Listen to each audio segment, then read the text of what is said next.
যারা হিংসা করে তারা কিন্তু মানুষ হিসেবে ভালো না। অনেকেই আছে যে খুব হিংসা করে কারো বন্ধু বান্ধব কিংবা আত্মীয় স্বজন, কেউ ভালো আছে কিংবা কেউ যেটাই হোক, কারো কোনো জিনিস খুব সুন্দর, তাহলে কিন্তু সেটা হিংসার চোখে দেখে।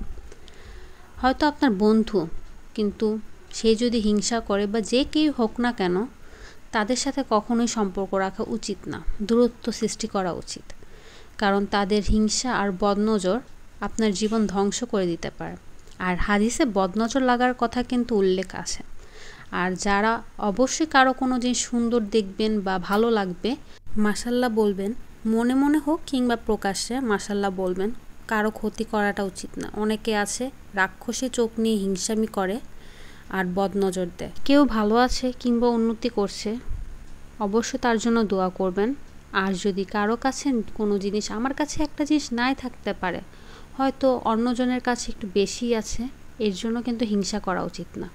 বরং উচিত যে আল্লাহ যেন আমাকেও সেটা দেয়। আল্লাহ যদি আপনার জন্য এটা ঠিক মনে করে, অবশ্যই আল্লাহ আপনাকে দিবেন। আর যদি এটা আপনার জন্য ঠিক না হয়, কখনোই এটা সম্ভব না। অন্যের সুখ দেখে কখনোই হিংসা করা উচিত না, তাহলে কিন্তু আপনি সুখে থাকবেন না, হিংসায় জ্বলে পড়ে মরে যাবেন। আর যার যতটুকুই আছে, আলহামদুলিল্লাহ, আল্লাহর কাছে শুকরিয়া আদায় করা উচিত।